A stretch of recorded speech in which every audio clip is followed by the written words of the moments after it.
Hey, it's Ryan Reynolds, and I'm here with Keith, co-star of my upcoming film, If, only in theaters May 17th. Do you want to tell people the big news? All right, I'll do it. Sign up now and you'll get unlimited for $15 a month and 6 months of Paramount Plus Essential Plan on us. MintMobile.com/switch. Upfront payment of $45 equivalent to $15 per month. Unlimited over 40 gigabytes per month. Face lower speeds. Videos at 480p. Active Mint customers by 531.24 get 6 months of Paramount Plus Essential Plan. Auto renews after 6 months. Offer ends May 31st, 2024. Separate Paramount Plus registration required. Terms and conditions apply if rated PG. Rated mature audiences only. Viewer discretion is advised.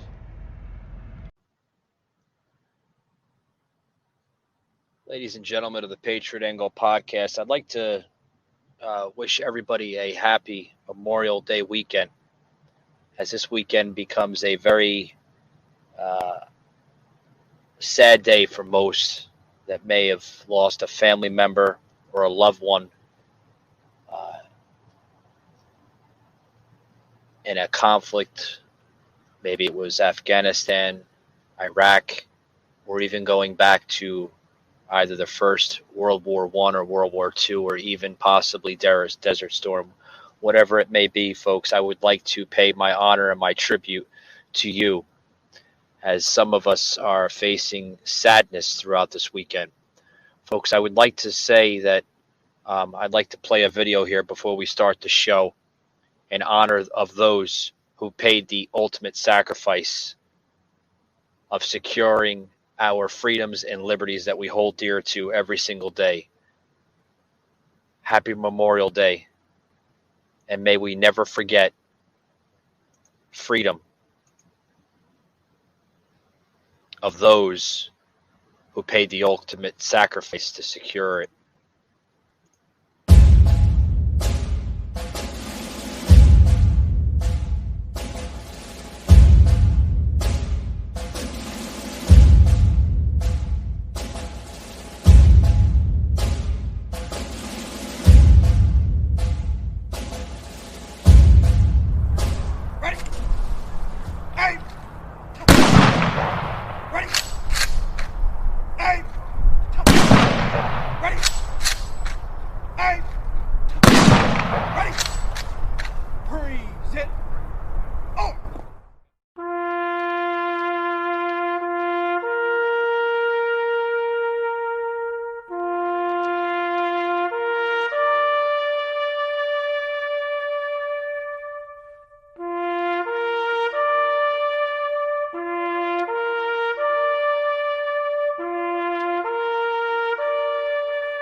The sight before us is that of a strong and good nation that stands in silence and remembers those who were loved and who in return loved their countrymen enough to die for them. Yet we must try to honor them, not for their sakes alone, but for our own. And if words cannot repay the debt we owe these men, surely with our actions we must strive to keep faith with them and with a vision that led them to battle and a final sacrifice. Our first obligation to them and ourselves is plain enough. The United States and the freedom for which it stands, the freedom for which they died, must endure and prosper. Their lives remind us that freedom is not bought cheaply. It has a cost. The willingness of some to give their lives so that others might live never fails to evoke in us a sense of wonder and mystery, and how they must have wished, in all the ugliness that war brings, that no other generation of young men to follow would have to undergo that same experience. As we honor their memory today, let us pledge that their lives, their sacrifices, their valor shall be justified and remembered for as long as God gives life to this nation. And let us also pledge to do our utmost to carry out what must have been their wish, that no other generation of young men will ever have to share their experiences and repeat their sacrifice.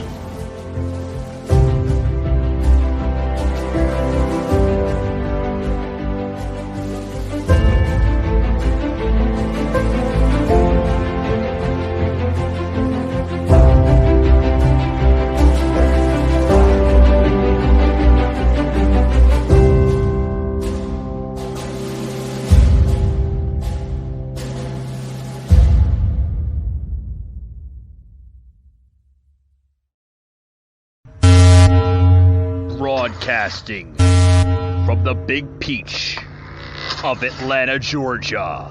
A show unfiltered, unscripted, raw. The Patriot Angle Podcast.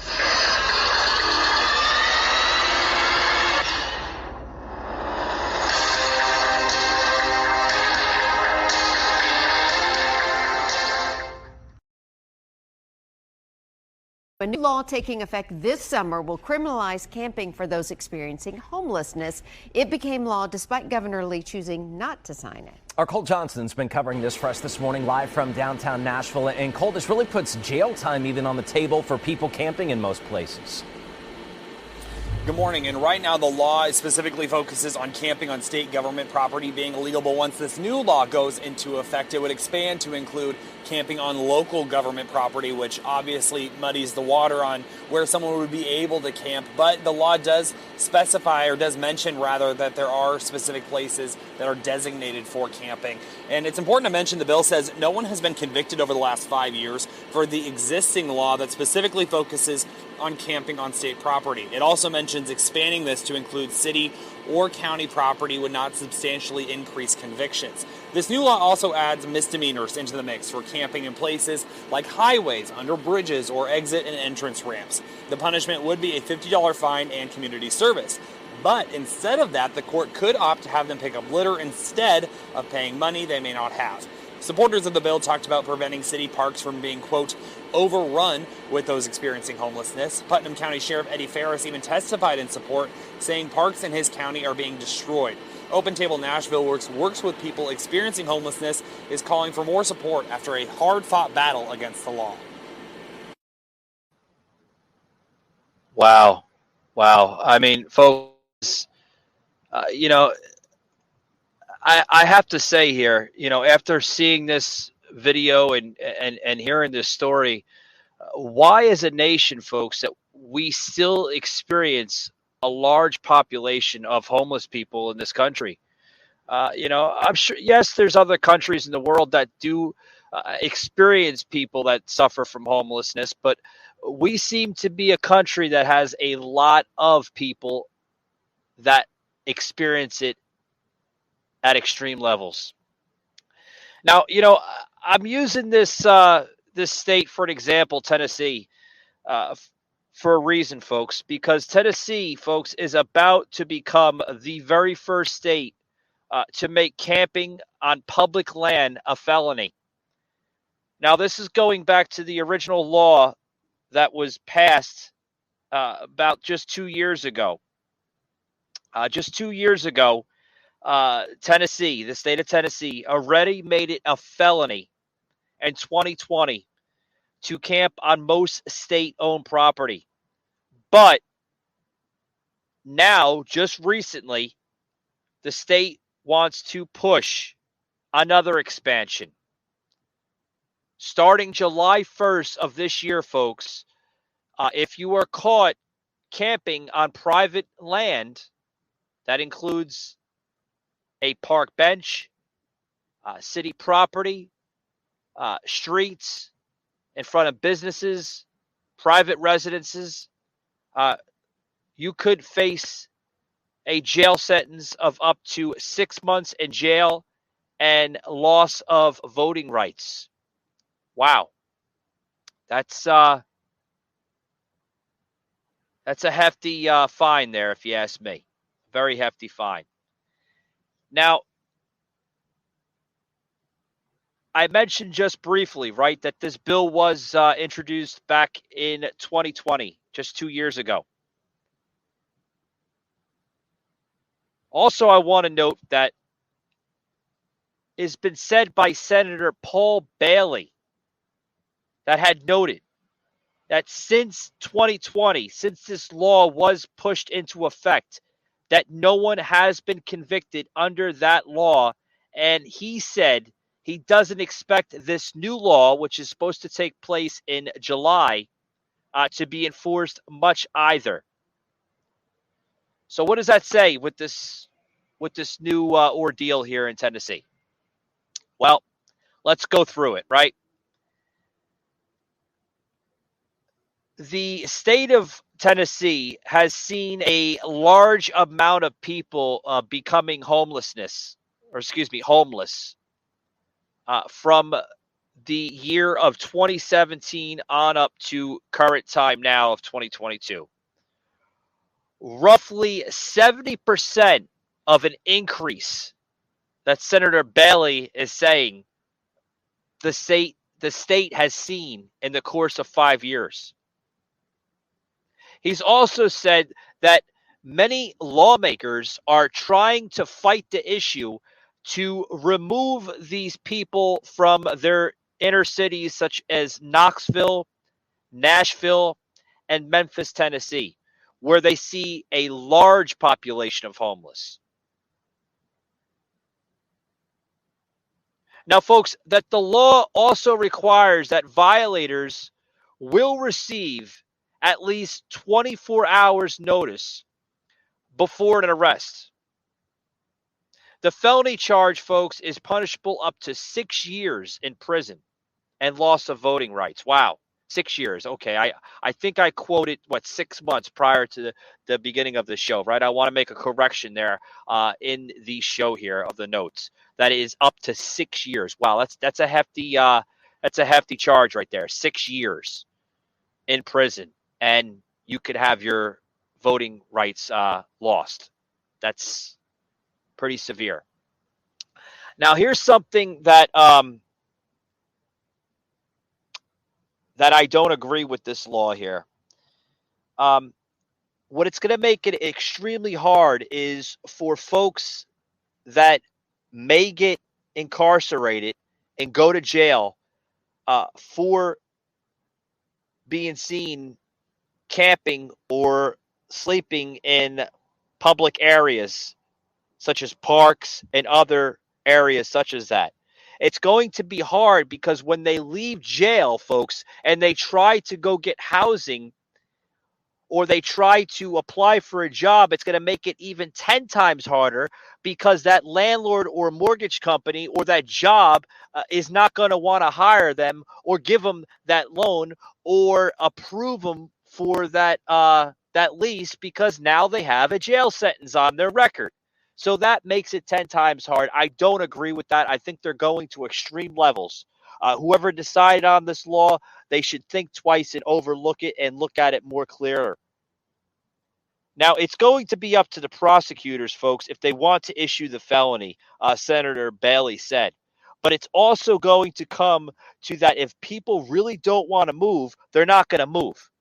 So what's that going to happen?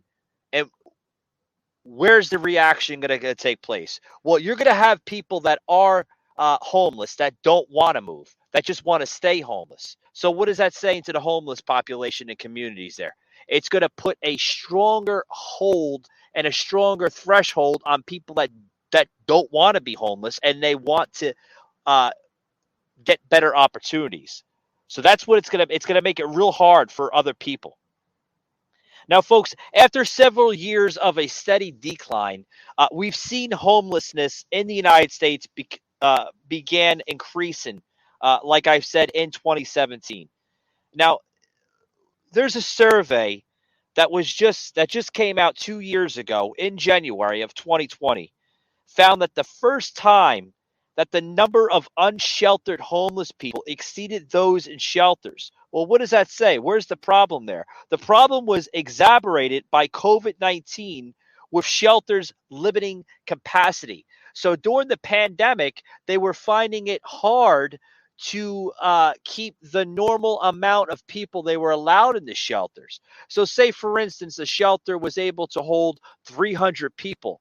With COVID-19, they had to cut that in half, and they might have been able to bring in only 100 people. Well, what does that leave with the other 200 people? Well, they had to stay on the streets because of the pandemic. So they've seen a dramatic shift since COVID-19. They've also seen that public pressure has to do a lot with the increase in number of highly visible homeless encampments that have been pushed even many traditional liberal cities to even clear them out. Right? I mean, so we're seeing that in liberal cities. Although, folks, camping has generally been regulated by local vagarously of laws, just the state of Texas passed a statewide ban just last year. Wow.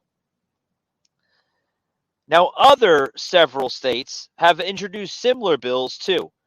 But Tennessee, folks, is the only one to make camping a felony. You would think that there would be other states that would follow this, such as California, right? You see a lot of homelessness in San Francisco, LA, San Diego, but that's an entirely different matter. Entirely different matter. Now, Senator Bailey's district that he went into saying here through this article here, and you can find this article here, folks, through npr.org, which we will plug in the show notes here on the episode. You can catch the episode with the show notes on Spotify. I know Amazon Music includes that in their show notes. I'm not sure about Google or Apple. Don't quote me on that. But I know Spotify is a large platform that does provide this in their show notes, which we will provide to Spotify later this evening. Now, Bailey, folks, had also said in his district, right, that he's seen a lot of Republican lawmakers acknowledging that complaints from Cookeville, which literally got his attention, also told that city council members have told him that Nashville ships its homeless here, which they do. You know, throughout the entire state, for some strange reason, the entire state chooses to ship the entire homeless population roughly right to downtown Nashville, Music City, USA, right? Which I was just in downtown Nashville in the beginning of this year, and I could tell you for a fact that I've seen a lot of people in the downtown area there along Music City, USA, the main strip there in downtown Nashville, basically camping out in front of the main stadium there of Nissan, and also the local country music venues there. So, you know, should the state do more for the homeless? Absolutely. They should have programs for the homeless. Some actually participate in the programs, but you have a lot of other people that don't participate in these programs. And it's very unfortunate. Very unfortunate. Now, here's the problem, okay? Here's the problem here. Okay, and I'm going to go into this here, what the problem is here. It seems that, like, once one thing goes wrong, it kind of snowballs. That's what seems to happen with these type of laws. It'll go through, and then something goes wrong, and then all of a sudden it just snowballs. You get that snowball effect, right? So what I think will happen here is that Well, I can give a lot of examples here. I want to plug this in here, this video in here, and then I'll basically tell you my own analysis of what should be done, guys. Check this video out. It is a population that has been decreasing over the last 5 years, yet close to 2,000 people in Nashville are still experiencing homelessness. Is that number accurate, though? News Channel 5's Araceli Crescencio spoke to one woman who says the city's estimate is way off. On any given day, you can find Vicki Batcher writing and blogging. The story she shares is personal. It details the life of a homeless family living in Music City. And I thought my lived experience could help somebody else, could help maybe finally end this thing, because we can end homelessness. We know how to do it. Batcher now dedicates her life to helping others in a similar situation. We had lived off and on eviction after eviction after eviction because I only had one paycheck coming in. And then it became the streets for about 7 years. She's skeptical when it comes to believing there's only roughly 2,000 people who are homeless in Nashville, as the city's annual point-in-time count suggests. They didn't contact us when we were living in the back of a church. So there are people out there who are missed. I think adding 500 to 1,000 to that count is more accurate. The count does have limitations, and it's something the city also acknowledges. Still, she thinks there has been progress, but would like to see the point-in-time count happen more than once a year to reflect a truer picture of homelessness in the city. I do think they're... Wow, I got to stop it right there. Folks, here's the problem here. The problem is that, well, first here, every city usually has a shelter, right? A homeless shelter. Okay. But not everyone wants to be in a crowded shelter with a curfew, right? Because most of these shelters do have curfews. Okay. But people will move off the streets given the right opportunities. Some will. Some will actually use these shelters as programs to literally improve their lifestyles, to get that good job, get a roof over their head, and provide better opportunities for their life. Some will. But some will actually just use the shelter as just somewhere to, have a place for their head, get a night's sleep, and then they're back on the streets dealing drugs, drinking alcohol, and making their life even more difficult than it has when it first started. But folks, here's the real problem here. Here's the real problem. Okay. The real problem behind all of this is that there's not enough involvement on the state and also the federal levels, that people are actually the ones that do want to get out of this situation are the ones that are crying for help, folks. They're literally crying, and the damn government isn't doing a damn thing about it. Right? They're only giving them limited amount of benefits. Don't get me wrong. There's tremendous opportunities of benefits, therapy, counseling, AA clinics to get off the alcohol, NA, right? To get off the drugs. There's tremendous opportunity out there to improve their life. Okay? But the government has to step in more severely. If they want to end homelessness in America, they have to step in. They have to end this because there's a lot of people that suffer from mental illness. Those are the ones that are hurting the most. And I think that, a lot more needs to be done. A lot more needs to be done. Especially those that are facing homelessness that are U.S. military veterans. For example, a lot of them are not even getting the help that they need from the VA or these special shelters that provide programs for specifically for homeless vets, which my heart goes out more to the homeless vets than any other group. Okay, my heart does go out to people that suffer homelessness. Don't get me wrong. But if I ever see a homeless vet on the street, especially here in Metro Atlanta, I'm always giving $1 here or there because those are the ones that paid the true sacrifice. And those don't belong in the streets. They belong in housing programs. They belong having a roof over the head because of what they've done to this country. They paid the ultimate price for our freedoms and liberties, and I will honor them every single day of my life. Now, folks, I want to read this one bit here on the show from a woman that had suffered homelessness with her children, Tina Lomax, who now runs the Seed of Hope of Tennessee in nearby Sparta, right? And she says that many people are just one paycheck or one tragedy away from being on the street, she said.